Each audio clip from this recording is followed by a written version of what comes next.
Check out Paddy Power's new and exclusive Cash Card Plus, available to use online, at ATMs or even down the local. Paddy Power, you beauty.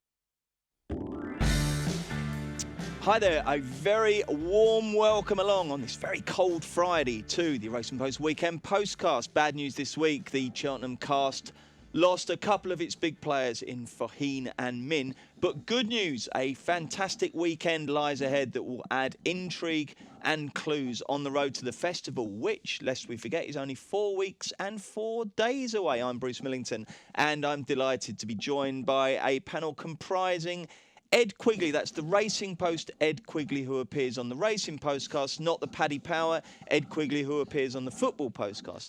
I was going to say there's only one Brendan Duke, but of course your dad is also called Brendan Duke, so we can't say that. Brendan Duke, welcome along. And from Paddy Power, we've got Paddy Power as well. So we are looking ahead to the big Saturday card at Newbury, which is absolutely rammed with really, really good quality horses. There's some decent stuff at Warwick. And then on Sunday, Leopardstown is chocker with grade ones. And chaps, have you had a look at the Exeter card on Sunday? Blimey, O'Reilly, it's absolutely superb. Card. Well, it sounds like Ed has. I'm not sure whether the other two have. But, I mean, what have we got, Ed? We've got Finian's Oscar. We've got T for two, Allery, yeah, Bywise, a per temps qualifier. Oh, it's all going on. It's absolutely superb. I can almost hear the sound of Paddy and Brendan getting their mobiles and looking at Sunday's card now in preparation for talking about it. But we will start off with Newbury. And first of all, we've got a clip from Paul Nicholls, who has 2 runners in the main event, the Betfair Hurdle. He's got Move with the Times and Zubair. Here's what he's got to say about them. Well, both horses have been aimed for the race for a while, really. Zubair, he's just been a bit unlucky this season. He ran very well in a Grade 1 in O'Toy in the summer. Was running a solid race at Wincanton on ground too quick for him when he fell in the elite hurdle at the last. Would have been second, and didn't run to form. He didn't run his race at Sandown the last day. He had 11 stone 12. We were in front when because there was no pace, and he really wants a fast run race and be held up. So Newbury should suit him well. He's had a little break, in good shape, so fancy him each way, you know. Move with the Times. He's an unexposed horse, obviously. He's done well. He's won his bumper. 2 novice hurdles from 4 starts. Was not beat too far at Cheltenham in a Grade 2. He's obviously got ability. He's rated 136. So at this stage, we don't know whether whether that's good, bad, or indifferent. But we like him. You know, it's like as a novice, you have to overcome that inexperience that they have got in a race like that. Paul Nicholls has started saying the last day, hasn't he, rather than last time out? Is that going to catch on over here, Irish, isn't it? Yeah. It's very Irish. It doesn't sound right when an English person says it, does it? Not with Paul Nicholls, it doesn't. No. Brendan? Does anyone in Ireland say last time out? Possibly. You see, you're very observant. I didn't realise. I used to always say the last day till you pointed it out to me. Everyone in Ireland does say that. Indeed, but it's not something. I just sort of walk around in a self-obsessed fog most of the time, so I don't really pick up on these things. Okie dokes, right. So it is the Betfair Hurdle. It's 3:35. Paddy Power, give us the latest show of betting on this race, and then also perhaps you might speculate, just for fun, on whether the 16 declared runners are all going to stand their ground or whether we're going to have to cope with a quarter to 3. I think they're all going to stand their ground because it's such a big pot. I mean, if you're in at this stage, you may as well keep going. But anyway, Ballyandy is the favourite. He's 9-2. Move of the Times and Klein are both 5-1. Then you got 8-1 William H. Bonney. You got 9-1 Zubair, 10-1 each of Songlight and Vineyard, 11 Wait for Me, 14 The Name Escapes Me, and bigger prices the rest. Paddy, we'll stick with you. Who's going to win it and why? Right, I think that Ballyandy is very attractively handicapped, so it's an obvious one to have in the mix. But I think that Vineyard for Gordon Elliott is very, very interesting. And the reason why is because he's obviously chasing the Trainers' Championship in Ireland. He could easily be running this on Sunday and being going off favourite in one of those handicaps on Gold Cup Day in Leopardstown on Sunday. But instead he's going for this big pot. I think he's a really strong traveller, so this type of race will suit him down to the ground. And I think I really quite fancy him. There's been a few quid around for him as well, which is interesting. And the other one I like at a big price, at a huge price, is Boite for Warren Greatrix, and his son is riding it as well, claiming 7. And again, the reason I like this is because he's wearing cheek pieces for the first time, and that sometimes works and sometimes doesn't. But in my head, having done absolutely no research on this stat, Warren Greatrix has a great record of putting cheek pieces on horses and improving them. Has he? You sure? I think so. Well, No, it I'm not happened sure once. at all. It just, You remember in a drunken haze once exactly. back it's in my head first time. that he is. So, but it's good enough for you. He's 25-1 with us, but I can tell you, not that I'd ever suggest you go elsewhere. There is 40-1 around. You're very on point these days, by the way, Paddy. Now, since the merger, the Betfair Hurdle, you used to just barely refer to it by name, but now you've jumped into bed with him. It's a big pot. He said that at least twice. Who's going to win it, Eddie? Very tricky, but I've decided we'd move with the times. Just totally unexposed. Only had 3 starts over hurdles, won 2 of them. Was thrown into the deep end in a Grade 2 on just his second start. Thought ran really well behind, beating just over 3.5 lengths behind Moon Racer, where he didn't get the clearest of runs up the home straight either. That kind of ties in the form of Ballyandy. Ballyandy is the one I want to back, but I'm convinced this horse needs 2.5 miles. If he was running off 1.35 over 2.5, it'd be an all-in job. I just wonder whether he's going to get tapped for toe against something a little bit quicker. I thought up to 2.3 at Sandown, 2.5 at Sandown last time. That seemed to really bring out improvement about Aren't you being a bit precise there? I always think of Cohen Ovett. They go 800 and 1,500 and it wouldn't make any difference. Don't you think sometimes we all get a little bit hung up on distance? I mean, surely a true run race is the key, isn't it? Maybe, but I just think half a mile does make a big difference. How do you think you'd feel if Ballyandy won? At the price he is, I wouldn't be too sick. To be You're honest okay, with you. yeah? Yeah. I mean, it's amazing, really. He's run off 1.35. I mean, Nigel Twisted-Davies got on record to say if he can't win this, we'll forget about Cheltenham. I mean, he was thought as perhaps a Supreme or Neptune horse. If he goes a pound low, he struggled to get in the Martin Pipe conditionals, such as his rating at the moment. So I think he's got the potential to be the best handicapped horse in the field. I'm worried about the trip. Move with the times. I think ground or suit off 1.36 could still be anything. I think his best days ahead of him. So I'm not worried about his inexperience. I'll take the fact Geraghty's on and off 1.36. I think there's plenty more to come. So Ed likes move with the times. Who do you like, Brendan?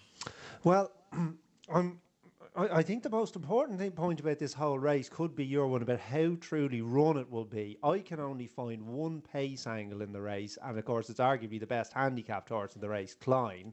So I've backed him because I cannot resist a horse who's going to get a relatively soft lead. And I mean, I know you have to be careful with that new one, Form Raven Black and Bertimont, similar in the 140s and what have you. But at least the horse he beat the previous time in the P Super in Haydock, Le Rocher, went and won the next time in Uttoxeter. So I actually do believe he's well handicapped, and he's definitely going to get the run of the race. But as you know, Bruce, I am also a slave to the aesthetic, so I could not resist backing this move at the time.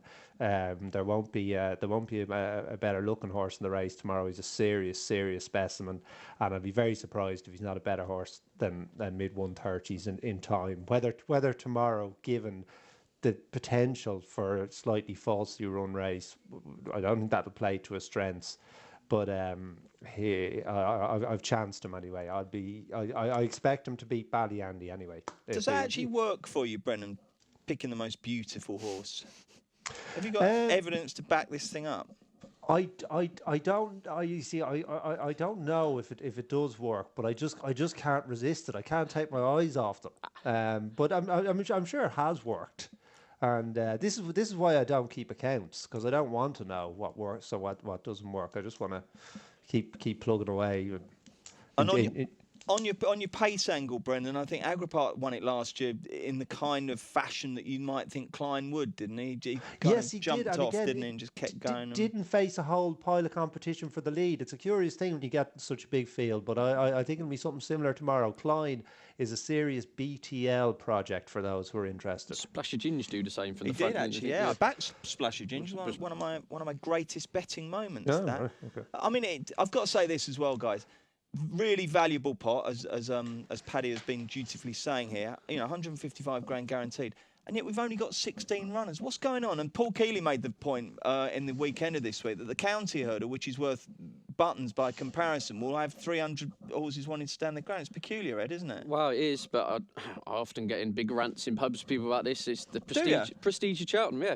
Normally people knocking your pint over or something, isn't it? But you have a row about the field size for the Betfair Hurdle. Yeah, very much so. Prize money is often overrated. I've been stood with owners and They picked up good pots for finishing, placed big handicaps, and I've made a flippant joke saying, "Oh, you've picked up £8,000, dinner's on you," and they've looked to me as if they couldn't have told you they're running for prize money. All they've said is that I have them spot on for Cheltenham, and whether people like that or not, that is the lay of the land at the moment. Well, this is why, of course, Paul Nicholls wins Trainers Championships, because he senses this. He smells a big pot, doesn't he? Away he goes. OK, right. That's the Betfair Hurdle dealt with.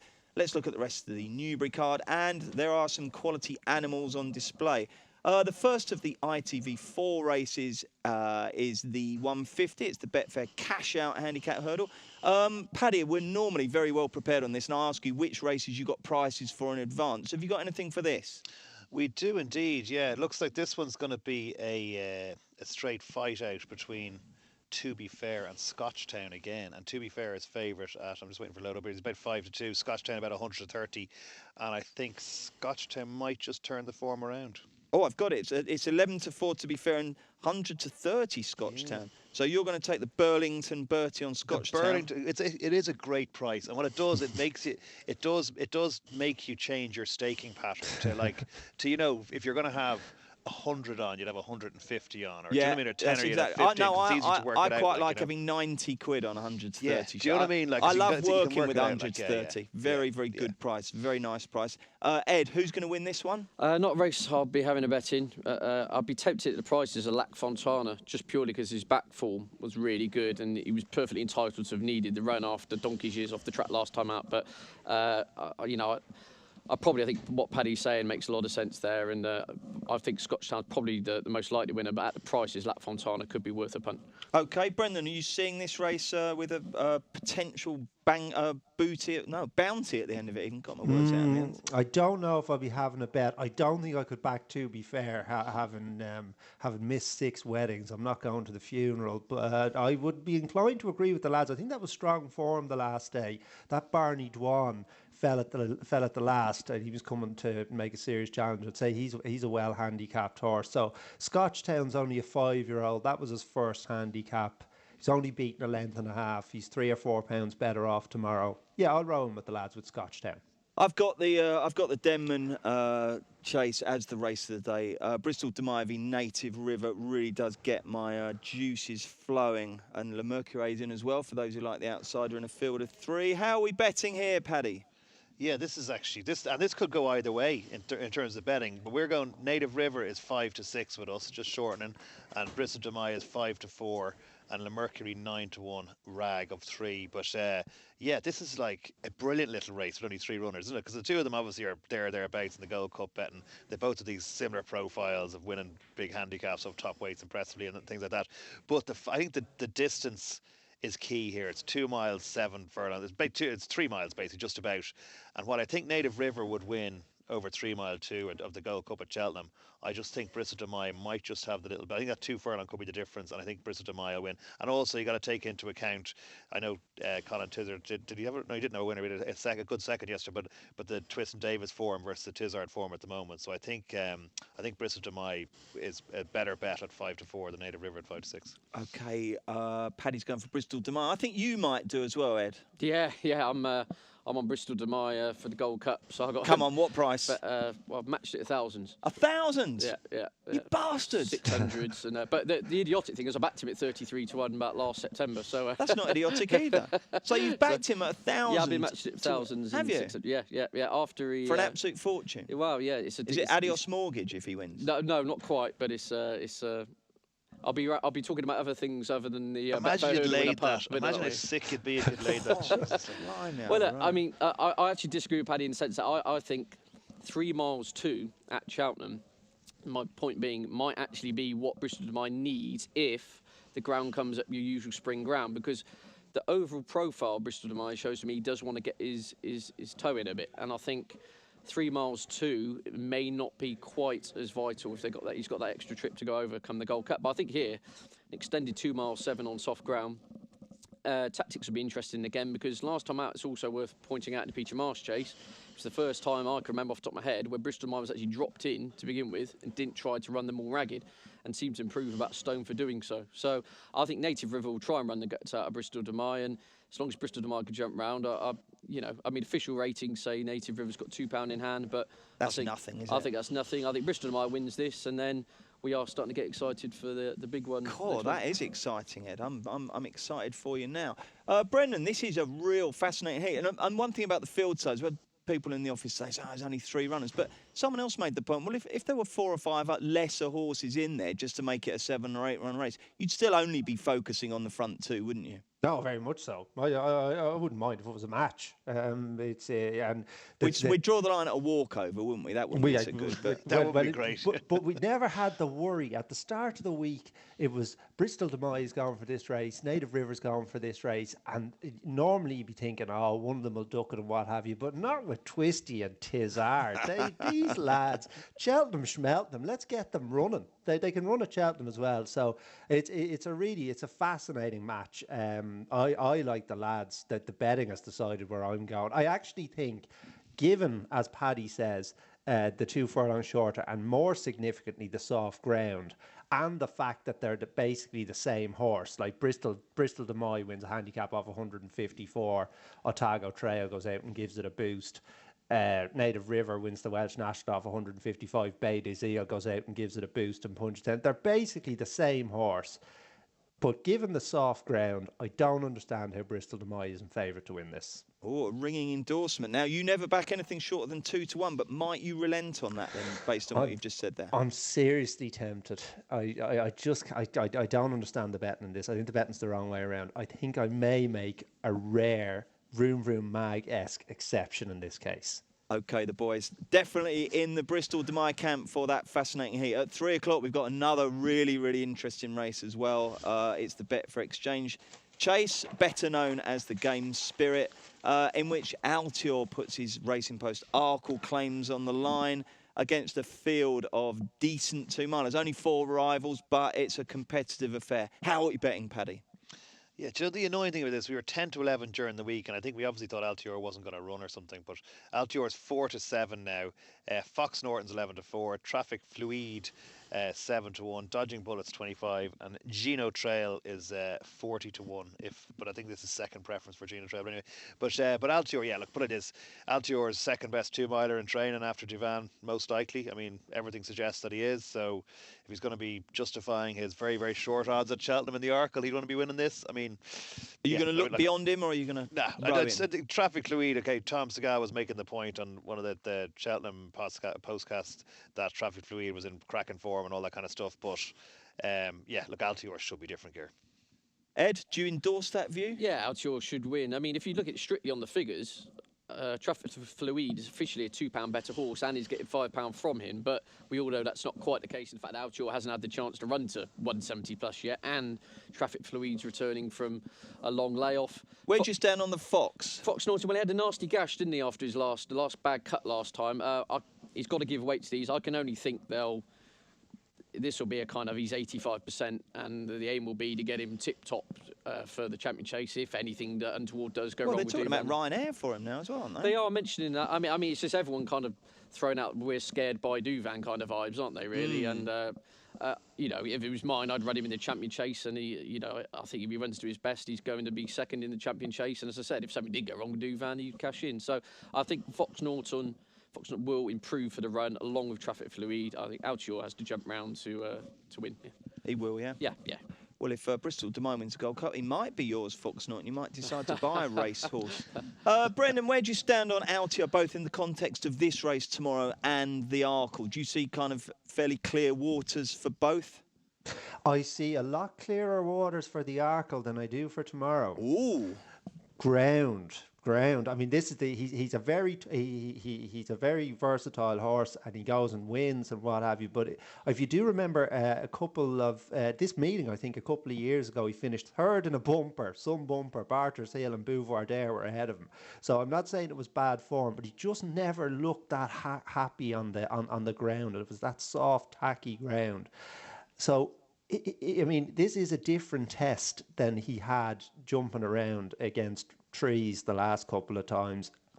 He's probably going to be good enough because he's an outrageously talented horse. But at the prices, I think I'm definitely backing this Traffic Fluid.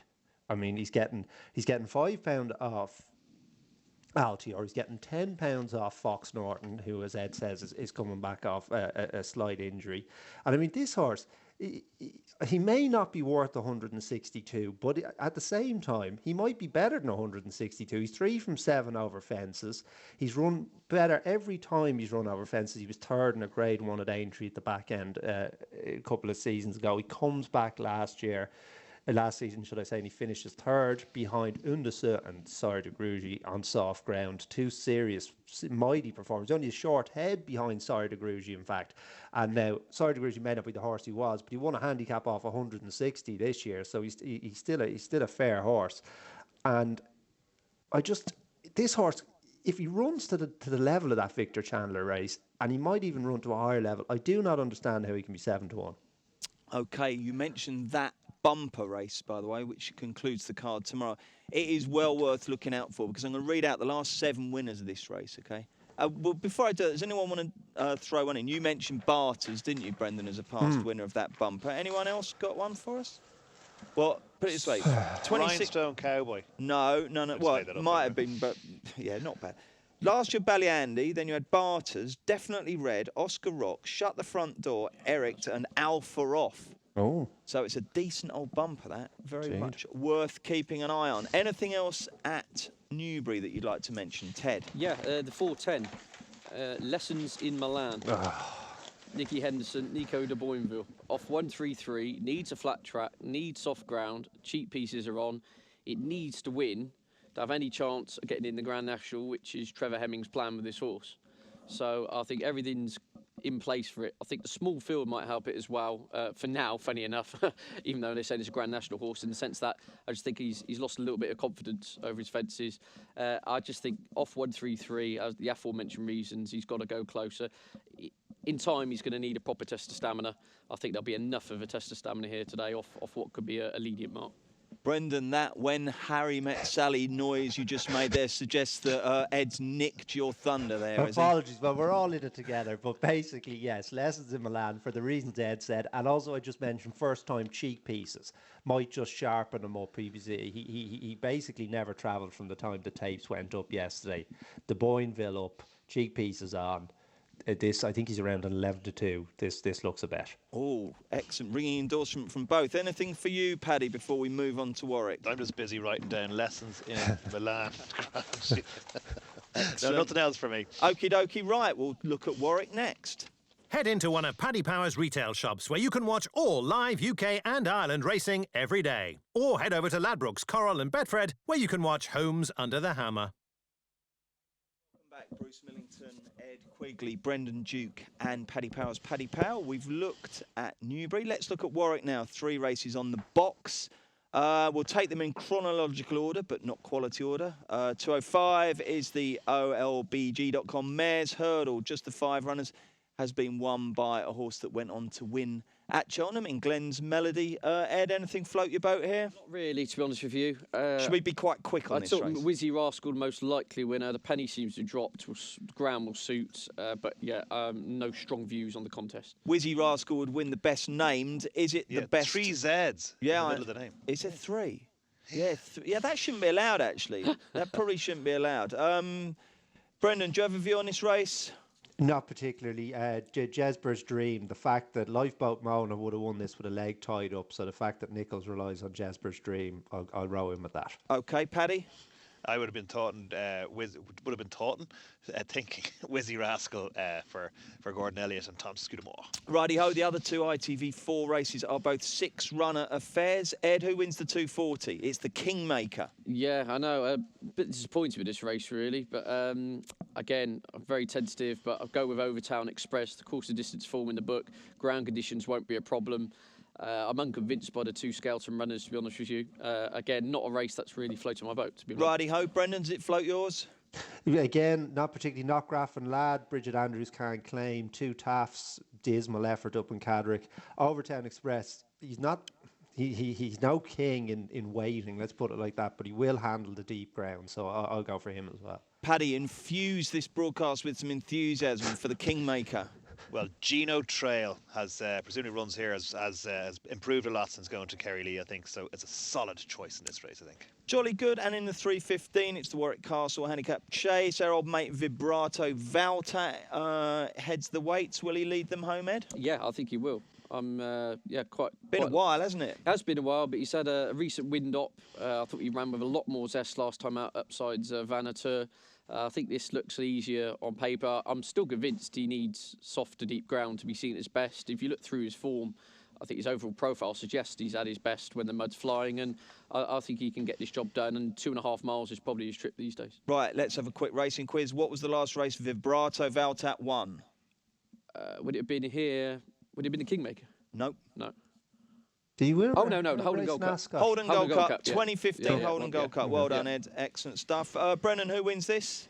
Well, one of my favourite angles in punting is the old process of elimination, but it just shows you can get carried away with everything because nothing can win this race. You've eliminated all of them. Vibrato isn't putting it in. Cold March. Impressive the last day, but will the second time blinkers work again? And I can't believe I'm saying this. I'm worried about heavy ground for a Venetia Williams trained horse. Activial tried his best at the first 2 fences to get rid of the jockey the last day, but managed it at the third. The others aren't good enough. So yeah, nothing can win. Nothing wins it. No. What price? Yeah, it's got to happen sometime, hasn't it? Blimey, you'd be an ace tipster if that happens. If you had to pick one, Brendan, who would you go for? If I had to pick one, I'd pick Cold March. Okay, fine. Paddy, that's left me cold. Follow that. Yeah, Activial, I think, is going to pop up in one of these types of races, and I know obviously the U beside his name isn't great, but he's liable to pop up at some stage. So why not? Why not in this one? Okie doke. Let's get the Saturday naps. This will not be beaten. Come on then, Ed. Lead away. Bristol Demai wins the Denman Chase en route to Cheltenham Gold Cup glory. Brennan Duke. Oh, I've been stymied. Bristol Demai should be fav in a match bet. Keep it simple. That's great. 2 naps for the same horse. That's what people want. Paddy Power, who's your nap? I was going to go for that, but instead I'm going to go for a combination forecast and tricast in the Betfair Hurdle, Vinard, Boit and Ballyandy. Okay. When that comes in, I'm telling you, lads, when that comes in. I've got to do that now. I've absolutely got to do that because I just couldn't bear the thought of Paddy doing such a fantastic piece of tipping and me not on. Excellent stuff. Let's look at Sunday's racing next. Head into one of Paddy Power's retail shops where you can watch all live UK and Ireland racing every day. Or head over to Ladbrokes, Coral and Betfred where you can watch Homes Under the Hammer. Welcome back, Bruce Millington, Ed Quigley, Brendan Duke and Paddy Power are looking ahead to a terrific day's racing on Sunday where Leopardstown stages, not 1, not 2, but 4 Group 1s, and Exeter has a fabulous card that is star-studded and demands your attention. We'll start, though, at Leopardstown with the big race, the 4 o'clock, the Stan James Irish Gold Cup. Paddy, before we get everybody's views, let's get a show of betting. Yes, let's. Dom Poley is favoured at 3-1. Carliford Lock is now 4-1, joint second favourite with Empire of Dirt. Then we have Manila Rocco 11-2. We've got Sizing John at 7, Zaban at 9, and Road to Riches and more of that, both 16. Terrific race, this, Ed, isn't it? 8 runners, good each way potential, class acts wherever you look. Carliford Lock going for the hat trick. Who do you think is going to win?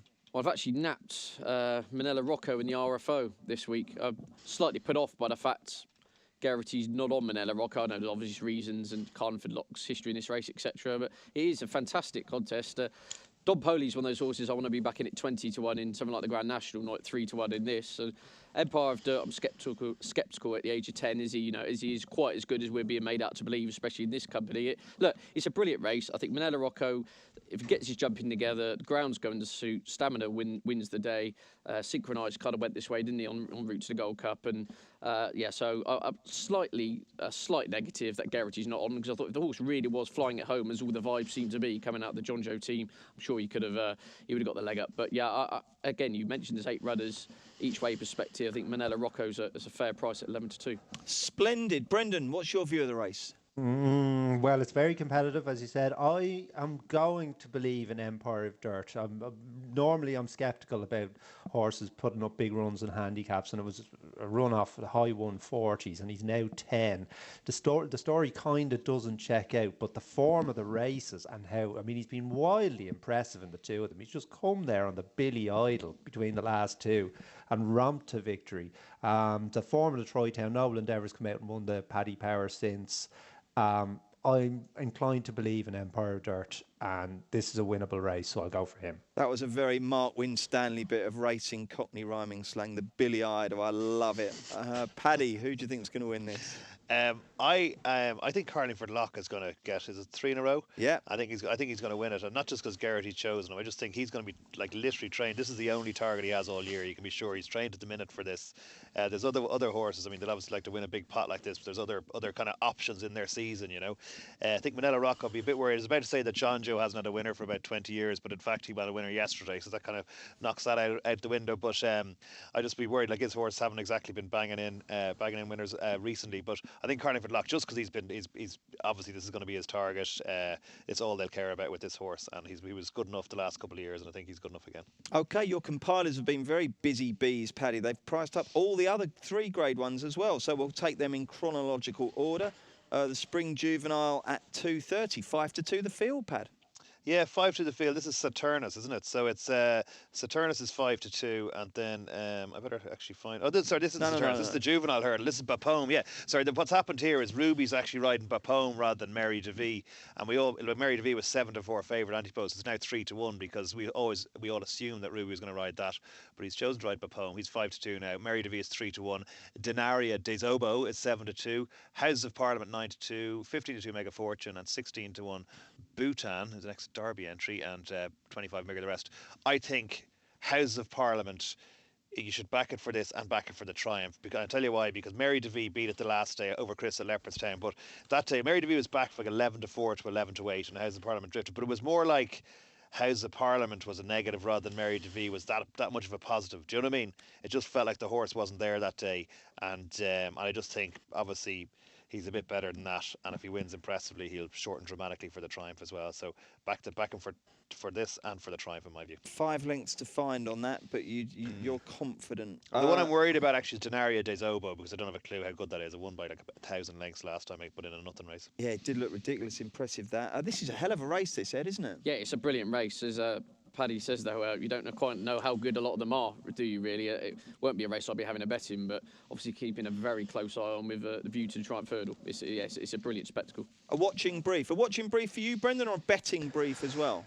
I have to see. It was interesting that I didn't know when I looked before I came up. I didn't know that Ruby had decided not to ride Bapome, should I say? Don't you think that might just be to make poor old Richie feel better after that horrible week he's had? Well, it might be payback. It's probably a pathetic theory, that. No, I don't think. Richie's done Ruby some solids over the years in terms of keeping horses apart, hasn't he? And this happened with a mare last. The one of the podcasts I listened to, there was a Mare's Hurdle in Fairy House, and Ruby rode a Richie horse, and the lads fancied the other one. The other one came down at the last now, as it happens, but it certainly would have been. So I think he's very loyal to Richie. So I don't think it's a ridiculous theory at all. Mary DeVee, she's very impressive specimen as well. She's an absolute unit, but she needs to jump better. Houses of Parliament needs to jump better. They may well do. It's their second run. Denaria has a lovely way of going. Didn't win much of a race down in Cork. The second came and won, but it's not strong form. And Bapome is progressive. Yeah, maybe a watching brief, actually. Maybe a watching brief. I'd give Denaria a chance. I just thought that court run was just ludicrously impressive. It was. Ran away. Now, the trouble is, if you're up against, cart horses, you're going to look that good. But there was something about that stuck with me. 3 o'clock then, we've got the Deloitte. And again, 5-2 the field. Saturnus heads the market, Paddy. Yeah, Saturnus heads the market. Saturnus was very impressive. Second string of Willie Mullins over Christmas and beat, was it Rivet Light or so? One of the other ones that Ruby had ridden a Richie horse, funny enough, and got beaten by the second string in the stable. And looks to be first string today. I had a bunk off early, who was 7-2. And then you got Brelade at 4-1, Chateau Conti 6-1, and 12-1 Baron, 16 Bacardis. But interesting that day, even when Saturnus won impressively, there was no kind of buzz about Cheltenham or kind of way. It was kind of a bit of a maybe unexpected, or maybe like, yeah, he's not all that, so maybe it wasn't much of a race. But our novices don't seem to be that good this year. Really, there's nothing. Like, we got that Melon in the Supreme maybe, but again, we're kind of scratching around, looking for something to hang our hat on as an Irish banker from a novice hurdle point of view. So, yeah, I'm not sure it's going to be the hardest race ever to win. And I was kind of thinking Barra getting a little bit of weight down the bottom might be a good each way bet, about 12 to 1. Righty ho. Ed, who do you like? I haven't had a bet, but I'm surprised to see Chateau Conti as big as 6 to 1. I know he only won a Mickey Mouse race at Cork last time out. Was he 2 to 5 or something? But he did it in really good style. And again, it's just a load of unexposed types in here. Paddy's mentioned Saturnas. Almost feels almost a little bit of an afterthought of him to some extent. You know, you often get the vaunted and hyped up Mullins Brigade, and he hasn't been one of them. I mean, that might be a good thing. That can be a positive. Exactly, it can be. But Chateau Conti, yeah, I don't think he's done anything wrong so far. Obviously, he's a big step up in class, but it might not be as big a step up in class as previous years, is my point. There's a kind of muddling scene, isn't there, amongst the Irish novices at the moment. And yeah, Chateau Conti did it in good style last time out, and I'm tempted at 6 to 1, shall we say. It's not remotely muddling. The Melon is the king, and he will prove it very soon.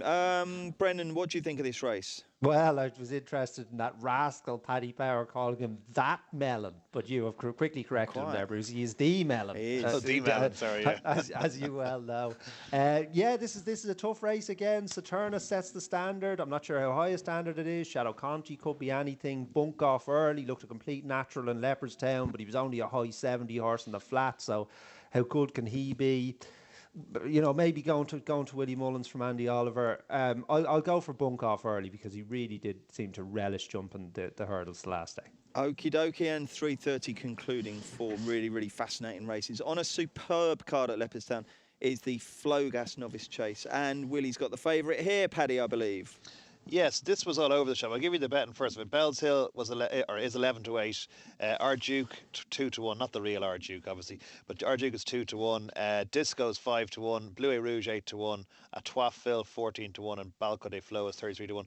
But during the week, we priced this as if Our Duke wasn't running early in the week. So it was 4 to 6 Bell's Hill, 11 to 2 Our Duke. Now that's obviously turned out to be a great price because Our Duke's not going to Cheltenham. I think they're minded him for the Gold Cup in 2018. So because I think Jessie probably has a bit of a Boston's Angel in her mind like that. So I think Our Duke at 2 to 1. It's probably gone a bit short now. It was the wrong price at 11 to 2, obviously. But Bell's Hill's drift to 11 to 8 could be all that. But the one I actually think Disco is really good value at 5 to 1. If Our Duke's 2 to 1, Disco's only about a length behind, and Our Duke absolutely outstayed him the last time. And this is over a shorter trip. This is 2 mile 5, and I think Disco would have been value for winning the last day. But like, you know, if he took it at the last fence, you would have said he was a decent winner. So I think Disco is good value at 5s.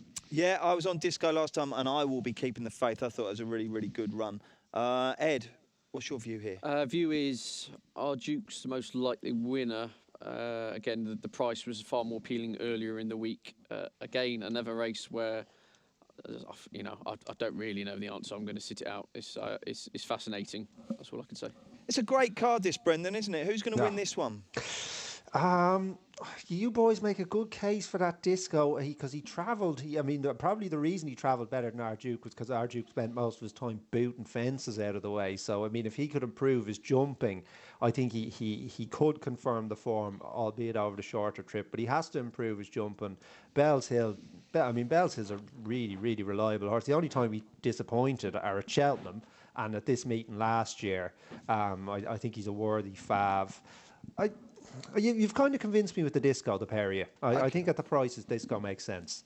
Jolly good. Right, let's turn our attention to Exeter on Sunday. And like I say, normally an Exeter Sunday card, you might not think, well, you know, there's too much to look at there, but there really is some absolutely superb action there. And Ed, I'm not going to go race by race. I'm just going to throw it over to you and say, give us your impressions of this card. Right, well, I've 2 bets on the card for me. T for 2, I think could beat Allery. I think got form, needs to go right-handed. That's in 350, That's isn't in it? 350. Needs to go right-handed. Soft ground will suit. I'm still, Allery's a hype machine for me. I mean, his record in France wasn't great. His running over here was deplorable. I've heard 103 different excuses why he ran badly, but so he's now got to go and beat a horse who ran well in the King George. So yeah, T for 2. But my you know, I've got a decent bet on the card, I think, here in the per temps qualifier. Rev de Civila, the 12-year-old. The horse that sparked the original, if he doesn't win, I will be absolutely amazed.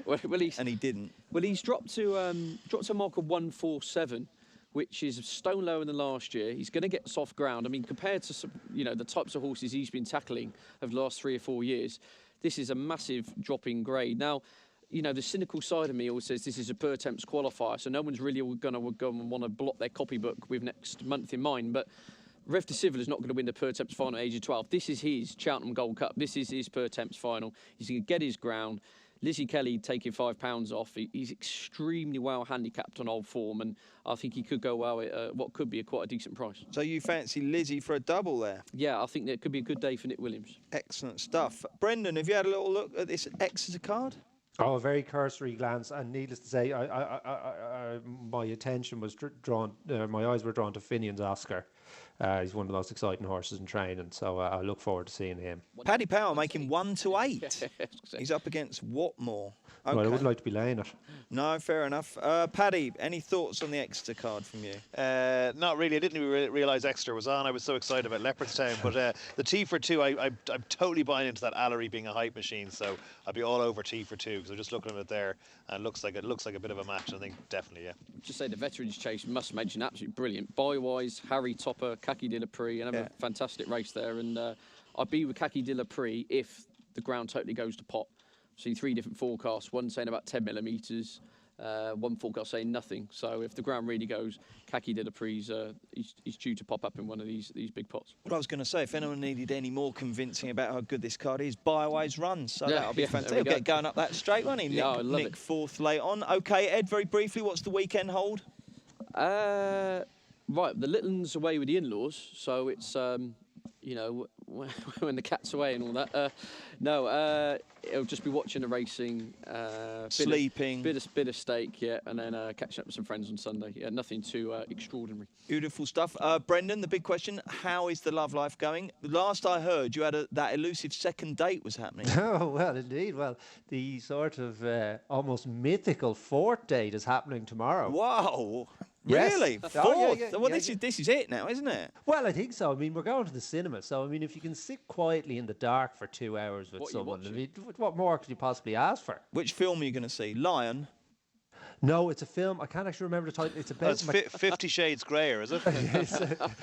it's about McDonald's, and the boy Michael Keaton is in it. He's a good actor, so I'm going to see that. Excellent. So everything's progressing really well?